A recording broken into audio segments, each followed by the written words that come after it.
وقالوا اتخذ الرحمن ولدا، یہودیوں نے، نصارہ نے کہا اللہ کو بیٹا پیدا ہوا ہے، اللہ نے بیٹا جنا دیا، جیسا دنیا والوں کو اولاد ہوتی ہے۔ جواب کیا آیا؟ لَقَدْ جِئْتُمْ شَيْئًا إِدًّا تَكَادُ السَّمَاوَاتُ يَتَفَطَّرْنَ مِنْهُ وَتَنشَقُّ الْأَرْضُ وَتَخِرُّ الْجِبَالُ هَدًّا أَن دَعَوْا لِلرَّحْمَنِ وَلَدًا۔ تم لوگ ایسی بات کرتے ہیں کہ اللہ کو اولاد کی ضرورت ہے، شریک کی ضرورت ہے، ایسوسیٹ کی ضرورت ہے، تم اتنی بڑی بات کہتے ہیں اللہ پر۔ لَقَدْ جِئْتُمْ شَيْئًا إِدًّا، ایسی بات سے آسمان پھٹ پڑے گی، زمین تم کو دھسا دے گی، پہاڑیں اونچائی سے ٹوٹ پڑ کے نیچے گریں گے کہ تم لوگ اللہ کی توہین اس طرح کرتے ہیں۔ اللہ اکبر! آسمان، زمین، پہاڑوں کو غیرت ہے اللہ کی وحدانیت پہ، اور یہ جو کہتا ہے میں مسلمان ہوں، میں موحد ہوں، یہ مردہ ضمیر سے کیسے جیتا ہے؟ اس مرد حضرات سے پوچھئے، ارے بھائی، اگر آپ کی بیوی ایک دن آپ کو ایسا کہہ دے کہ میں آپ کی بھی بیوی ہوں، آپ اس کو رکھتے؟ میری بھی بیوی یعنی کیا مطلب؟ میرے علاوہ اور بھی شوہر ہے، جا اس کے پاس، جا دفع ہو جا، میرا منہ صورت نہیں دکھانا۔ کیوں؟ شرک برداشت نہیں ہوتا، میرے ساتھ کسی اور کو جڑاتی ہے۔ انسان فطرتاً شرک کو نہیں قبول کرتا اپنی زندگی کے لیے، اللہ کے ساتھ کیسا جڑاتا ہے غیروں کو کہ اللہ تعالیٰ مدد نہیں کر سکتے، وہ ولی مدد کر دیتا۔ وَقُلْ جَاءَ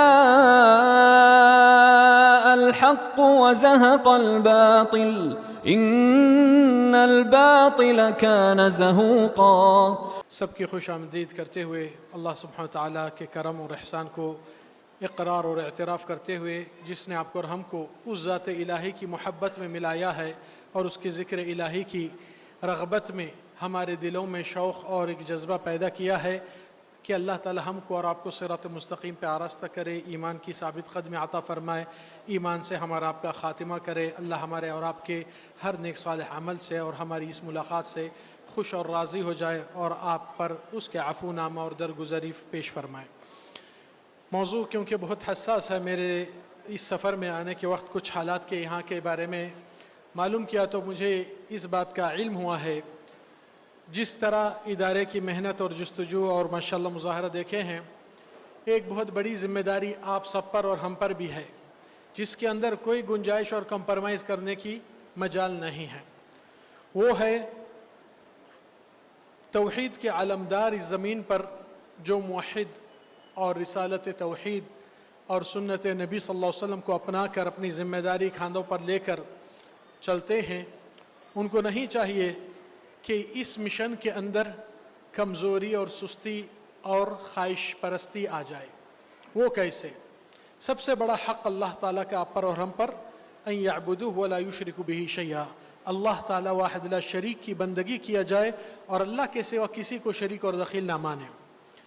یہاں پر بہت سے ماحول میں ہر ایک کے پاس دوستانہ، رشتہ دار، پڑوس، دوست احباب، ملاقاتیاں، جس سے کاروبار، اسٹوڈنٹ کے کلاس میٹ، شرک کرنے والے آپ کے ساتھ آس پاس میں موجود ہے، اور آپ ذری سی غیرت مندی احساس پیدا کر کے اس ذمہ داری کو نبھانا فرض ہے۔ آرڈر اللہ کا جب آتا ہے تو اس میں چوائس کی حیثیت سے، اختیار کی حیثیت سے مت لیجئے۔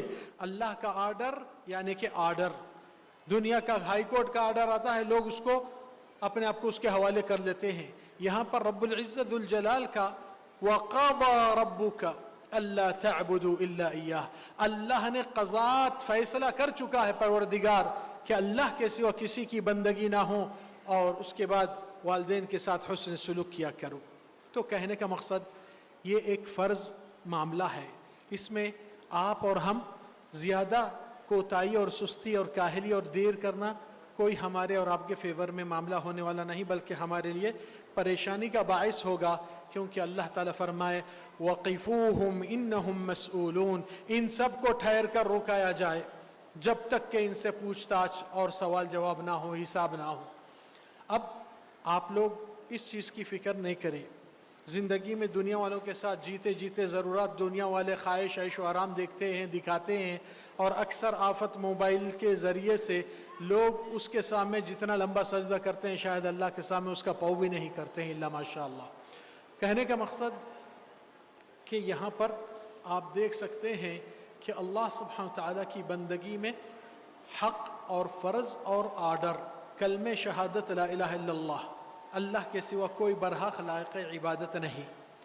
سوال کہ آپ کی ہستی اور اعتبار سے اگر آپ کو کوئی گالی گلوچ دیتا ہے یا کسی آٹو پر آپ دیکھتے ہیں کہ آپ کی تصویر بھی ہے، اس کے نیچے کچھ گستاخی یا کچھ گالی یا کچھ توہین کی جاتی، آپ کو معلوم آپ کا رد جواب یہ ہوتا ہے کہ اس کو روک کر یا اس کے اوپر کیس کر کے اس کا خون خرابہ بھی کر سکتے ہیں۔ مجھے گالی دیتا ہے، بستی میں بدنام کرتا ہے، یہ میری شان سے خلاف ہے، میری شان کے خلاف، کیونکہ ناحق مجھے بے عزت کر رہا ہے۔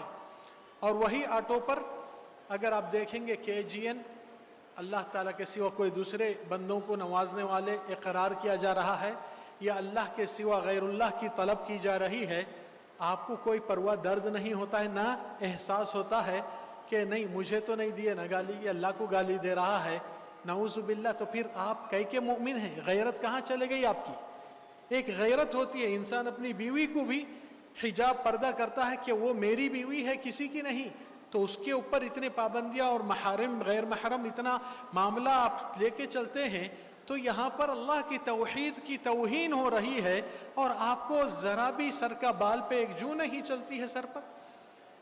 اللہ سبحانہ وتعالی غیرت مندی کا مثال سورہ مریم میں دے چکے ہیں، آپ دیکھیے وَقَالُوا اتَّخَذَ الرَّحْمَنُ وَلَدًا، یہودیوں نے، نصارہ نے کہا اللہ کو بیٹا پیدا ہوا ہے، اللہ نے بیٹا جنا دیا، جیسا دنیا والوں کو اولاد ہوتی ہے۔ جواب کیا آیا؟ لَقَدْ جِئْتُمْ شَيْئًا إِدًّا تَكَادُ السَّمَاوَاتُ يَتَفَطَّرْنَ مِنْهُ وَتَنشَقُّ الْأَرْضُ وَتَخِرُّ الْجِبَالُ هَدًّا أَن دَعَوْا لِلرَّحْمَنِ وَلَدًا۔ تم لوگ ایسی بات کرتے ہیں کہ اللہ کو اولاد کی ضرورت ہے، شریک کی ضرورت ہے، ایسوسیٹ کی ضرورت ہے، تم اتنی بڑی بات کہتے ہیں اللہ پر۔ لقد جئتم شیئا ادا، ایسی بات سے آسمان پھٹ پڑے گی، زمین تم کو دھسا دے گی، پہاڑیں اونچائی سے ٹوٹ پڑ کے نیچے گریں گے کہ تم لوگ اللہ کی توہین اس طرح کرتے ہیں۔ اللہ اکبر، آسمان زمین پہاڑوں کو غیرت ہے اللہ کی وحدانیت پہ، اور یہ جو کہتا ہے میں مسلمان ہوں، میں موحد ہوں، یہ مردہ ضمیر سے کیسے جیتا ہے؟ زندگی کے بہت سے مصیبتیں پریشانیاں آتے ہیں، مگر اللہ تعالیٰ یہاں تک کہ موت کو بھی حتی اذا اصابتکم مصیبت الموت، موت کا نام بھی مصیبت کہا گیا ہے۔ آپ سے سوال ہے، آپ کی زندگی میں موت سے بڑھ کے کوئی مصیبت ہے؟ ہر کوئی کہتا ہے نہیں، میں بولتا ہوں موت سے بڑھ کے اور ایک مصیبت ہے۔ جانتے ہیں کیا؟ موت سے بڑھ کے بڑی مصیبت کہ آپ اور ہم زندہ رہے اور ہمارا دل توحید سے مردہ جیے۔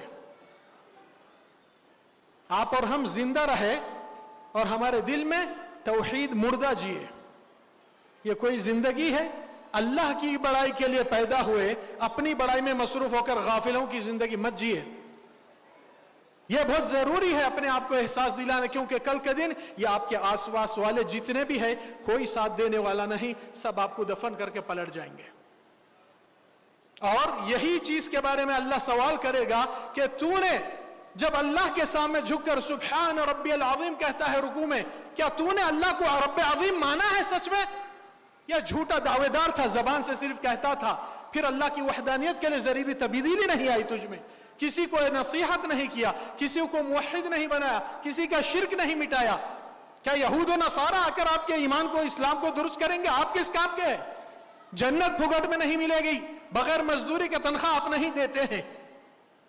کتنی حقائق ہے، سچائی ہے، کڑوی ہے، یہاں پر کڑوائیت کو بہادر لوگ قبول کر کے اپنی اصلاح کرتے، درست کرتے۔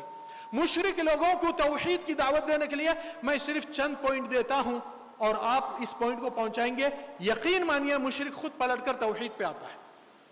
پہلی ایک مثال قرآن سے بھی ہے، اور ایک عقلی مثال بھی ہے، اور ایک حدیث کی مثال بھی ہے۔ عقلی مثال، آپ وہی شخص چاہے مرد رہو یا خواتین رہو، عورتیں رہو، اس مرد حضرات سے پوچھئے ارے بھائی اگر آپ کی بیوی ایک دن آپ کو ایسا کہہ دے کہ میں آپ کی بھی بیوی ہوں، آپ اس کو رکھتے، میری بھی بیوی یعنی کیا مطلب؟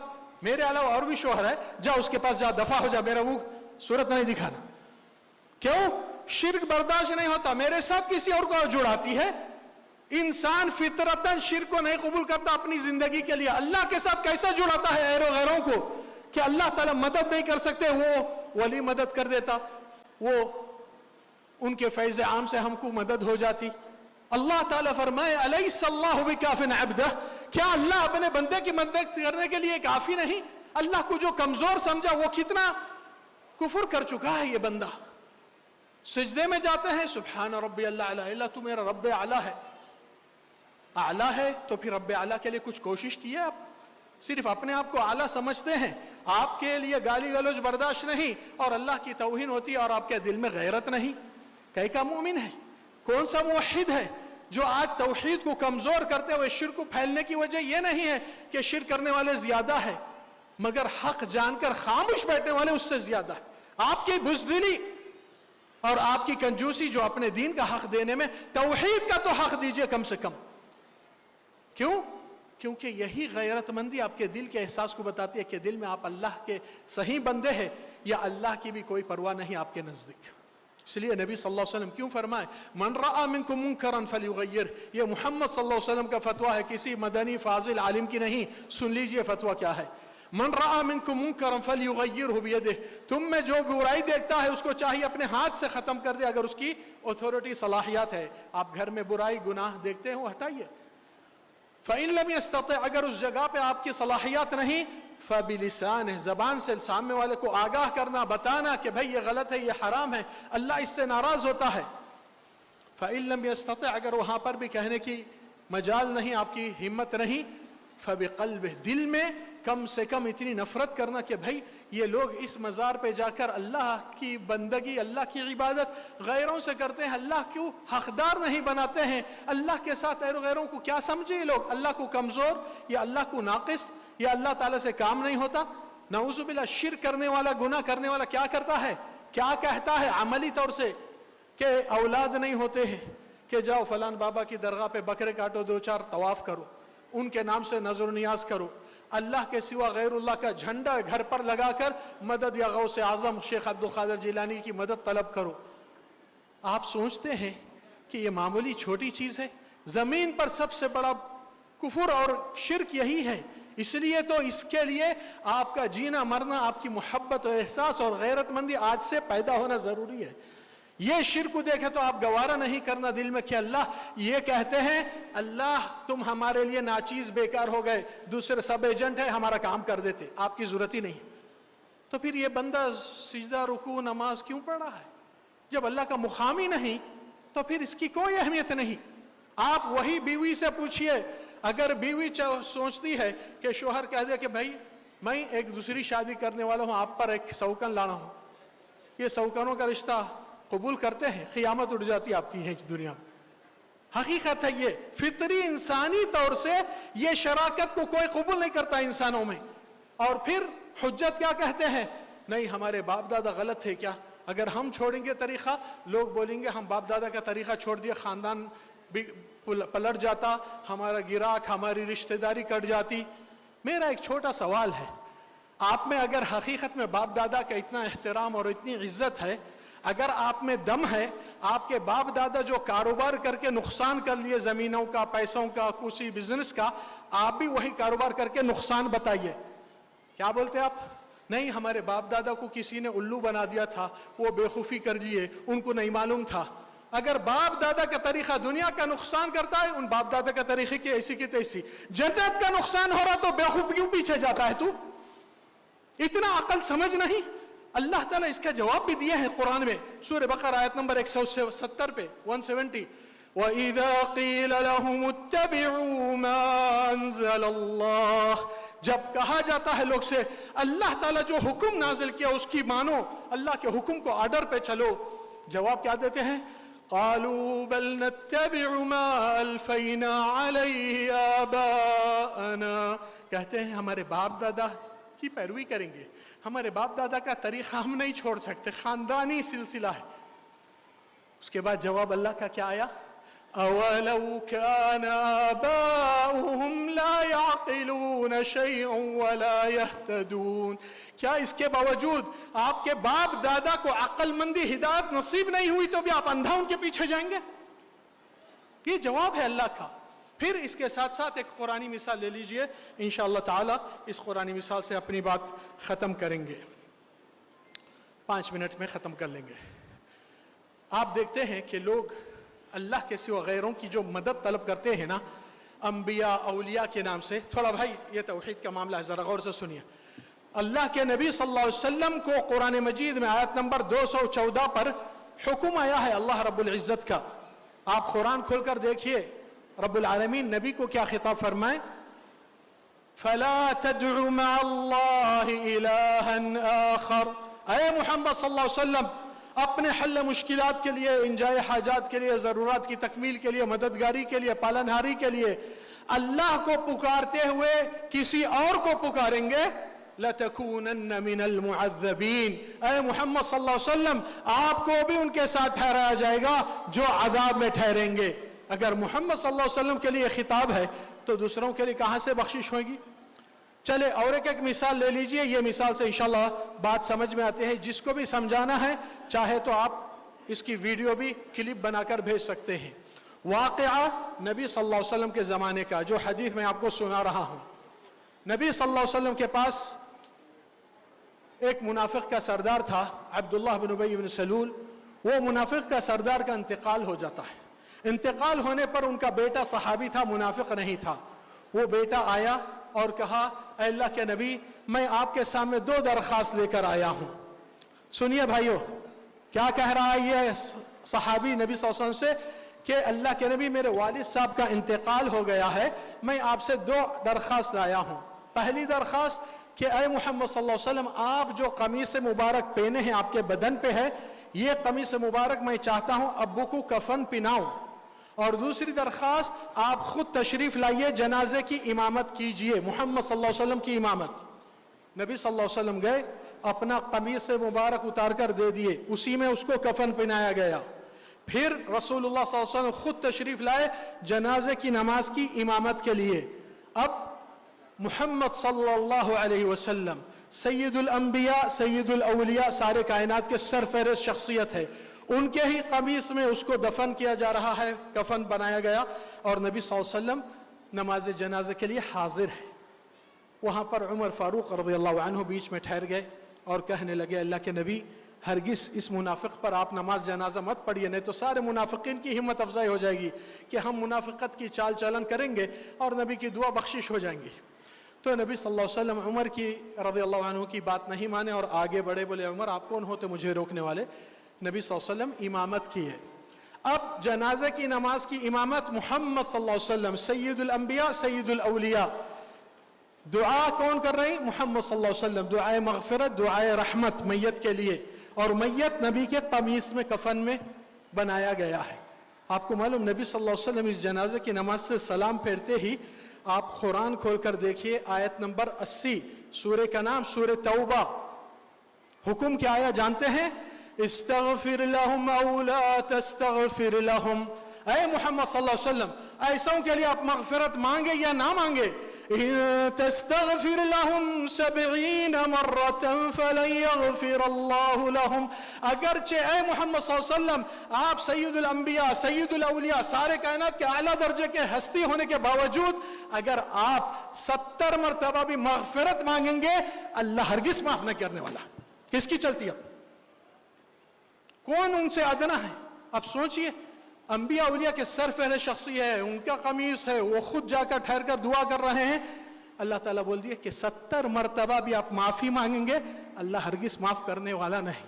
تو اب اس کے بعد کو سے ولی کی, کو سے چاچا کی چلنے والی ہے. سوچئے, اللہ کا قانون توحید میں ایک ہی ہے. اب اس توحید کی علمداری آپ لوگ کی ذمہ داری ہے. یہ شرک اس لیے نہیں کہ کرنے والے زیادہ ہے, آپ لوگ کی بزدلی اور غیرت مندی مرنے کی وجہ سے ہو رہی ہے. امید ہے کہ آئندہ سال میں اگر جلسہ ہوگا تو یہ جگہ بالکل ناکافی رہیں گی. آپ لوگ کی محنت سے انشاءاللہ دعوت سے اور غیرت مندی, کیونکہ یہ بڑا گناہ ہے, اس کے لیے توبہ کرنا ضروری ہے کہ ہم اللہ تیری بڑائی چھوڑ کر اپنی بڑائی کے لیے جینا شروع کر دیے تھے. اللہ ہماری اس غفلت سے بچا کر بیدار کرے اور رب العالمین اس ادارے کو ہمیشہ شاد و آباد کرے اور ذمہ داروں کو توفیق دے نیک صالح عمل کی. اور خواتین کو, بچیوں کو بھی, عورتوں کو بھی میں کہتا ہوں یہ بڑی خوشخبری ہے, ایک نیکی ہے جو مرد حضرات کو نہیں ملتی ہے, خواتین کو ہمیشہ نصیب ہوتی ہے. جو خواتین اپنے اسلام کی برقع اور حجاب پردہ کر کے نکلتی ہے. مرد بھی جاتے ہیں ہوٹل کو کھانے فیملی کے ساتھ, کبھی عورتیں بھی رہتے, بچیاں بھی رہتے, کبھی تفریح کے لیے, کبھی یہاں وہاں. تو بالکل آپ دیکھیے کہ وہ جب تک برقع پہن کر نکلتی ہے اس کو عبادت کا اجر ملتے ہی رہتا ہے. یہ مردوں کے پاس یہ کہاں سے ملتا اجر؟ تو عورت کا حجاب اور حیا اور یہ برقع کتنی بڑی معزز چیز ہے کہ وہ پہن کے نکلی, ہر حالت میں اس کا اجر جاری رہتا ہے اور دوسروں تک وہ بھی پیغام دیتی ہے کہ حجاب ہماری عزت اور ہمارا دین اور ہمارا اعزاز ہے. اللہ تعالیٰ سے دعا ہے کہنے سے زیادہ کرنے کی توفیق عطا فرما. اقول ما تسمعون واعوذ باللہ ان اذکر به وانسى واخر دعوانا الحمد للہ رب العالمین وصلی اللہ وسلم علی نبینا محمد.